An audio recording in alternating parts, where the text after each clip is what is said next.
We're now going to have a look at the opportunities view on your dashboard.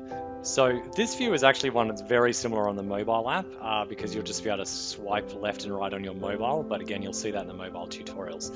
I'm definitely going to show you this on the desktop though, because it's much easier to manage on the desktop application. So what you will see on the opportunities is a few different things. First of all, just working through this from left to right, you'll see that you can actually filter the dates here. So what this does is it filters the dates of when these opportunities came into the system, right? So if I was, for example, to look at the last 7 days, this will show me nothing here because nothing actually came into this pipeline in the last 7 days. So what this is showing you is leads that came in on a certain period. Now you might wonder why you would want to do this. So one of the reasons that this is really helpful is if you were running things like Facebook ads and you wanted to look back retrospectively at the opportunities from a certain period of ads. So say for example, you'd run ads over the month of September and you just wanted to look at the opportunities that came in over that period, you could simply select that time period. Now I'm going to go back again to find out when I actually put these opportunities in here. Let's have a look. We'll sign, it's still not there, and we'll actually find it somewhere here when we added all these in. Right, so there they are now starting to show up.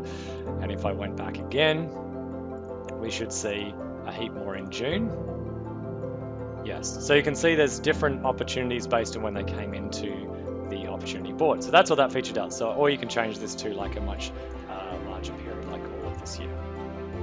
Okay, so that's the date period here. Now you can also change the way that they are sorted in the areas. So the date added descending or date added ascending is basically when they came into the pipeline. So when it's set at descending, you'll see the most recent ones up the top, and when it's set at ascending, you'll see the oldest ones at the top. So again, that may be because you want to see the most recent as a relevancy, or you might want to pay attention to the ones that are oldest. So totally up to you how that runs, but it will set to descending as default.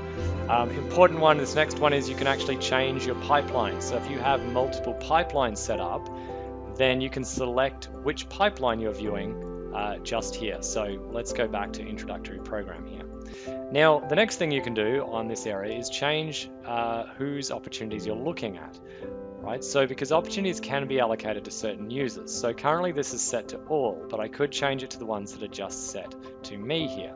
So you can see there's nothing here.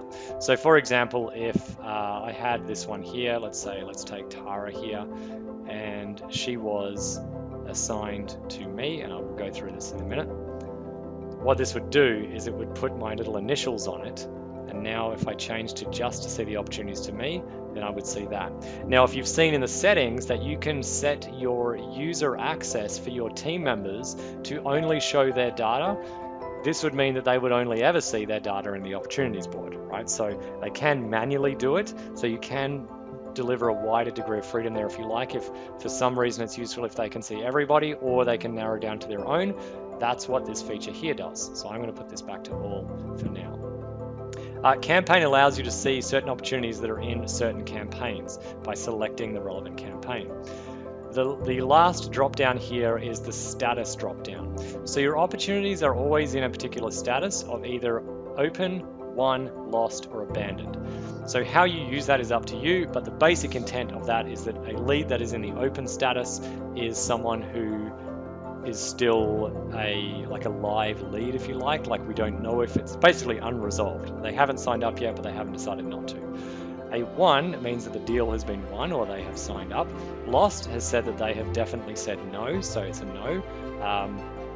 Having said that, it doesn't delete the opportunity. So, and as you're probably aware, sometimes people will say no, and then 6 months later, they're back in the system and they sign up, right? So it doesn't delete them, it just marks it as lost. It's all for your statistics.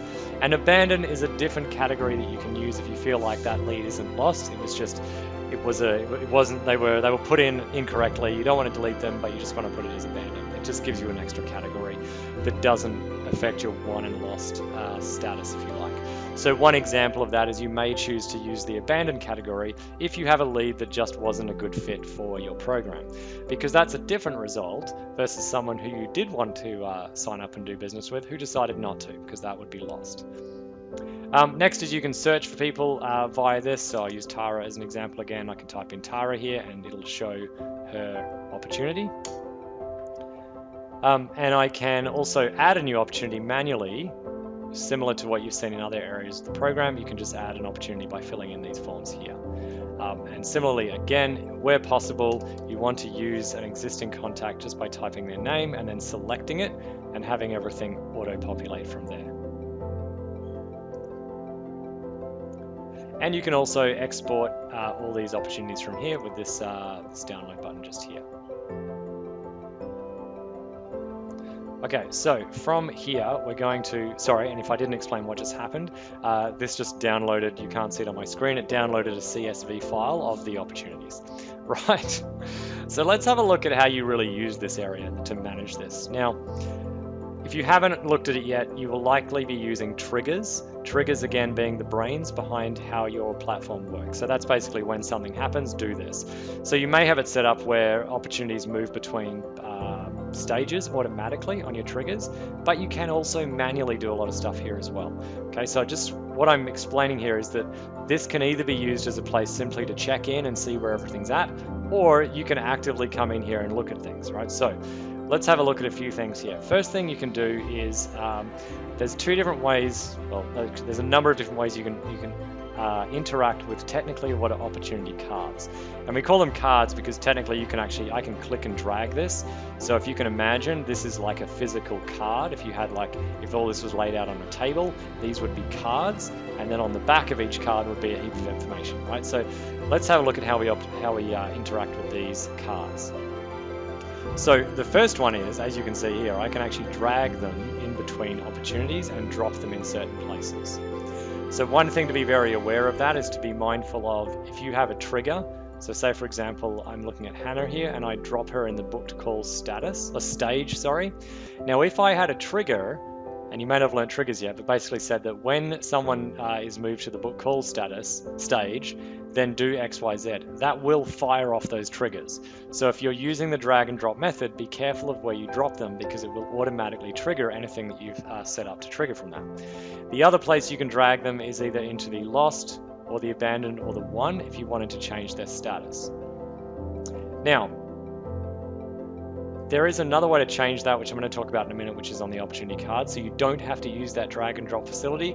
As you've seen just there is a risk of dropping it somewhere where you don't want to drop it. So there is another way you can manage it within the opportunity card. So let's have a look at that right now. So I can click on the white space. Very important you click on the white space to do this, to open the opportunity card itself. So you can think of that as like just flipping over the card. And now I can see all the details of the opportunity, the contact, tags. I can add tags by typing in the tags in here and either select an existing one or add a new one. I can also remove tags. I can adjust the name of the opportunity. I can change what pipeline they're in, the stage, the status, the value, and the owner all in here. The other thing I can do here is I can add an appointment just in here, or I can edit an existing appointment. So I would just choose the calendar, select the date, and choose the slot. And the next one is tasks, where I can add a certain task. So I could say what it is. So for example, I might say that this is a phone call. Please follow up recent proposal, or whatever it is. And then I could assign it to a particular user, right? And I can put a due date on it. And then I can hit update. And then that will sit here within there, and you'll see now under Hannah, it says one task. Okay, so I can either click on that or click on the board to go back and edit those.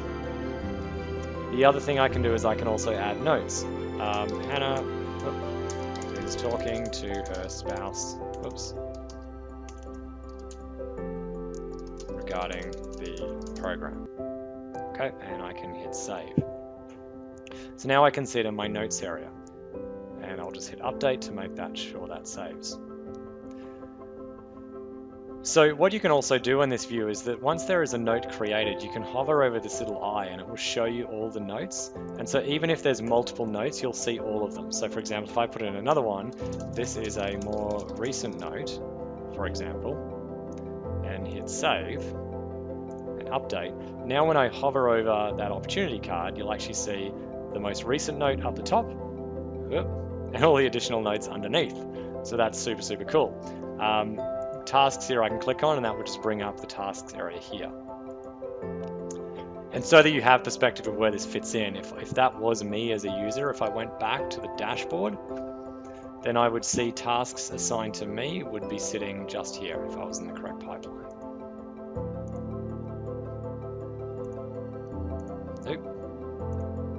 Trying to see why that's not firing up here. If I go back to the opportunities, this should sit just in here in the tasks. I'm not sure why that's actually not coming up right now. Okay, so we will come back to that. All right, so the next one is the other buttons on the card, right? So you have the conversations here. So these little speech bubbles, if I click on this, it will take me directly to the conversation view for that contact. Right, then the next thing I can do is click this green button and it will initiate a phone call with that contact for the opportunity card.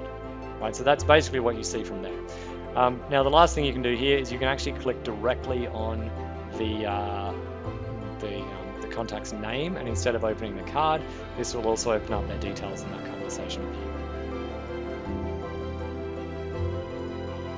So that's it for the opportunities area in terms of management. The only thing I did miss out, sorry, was that you will see the cumulative number of leads in each status and the value of those leads for the time period that you've selected under these columns just here. So that is how the opportunities area works.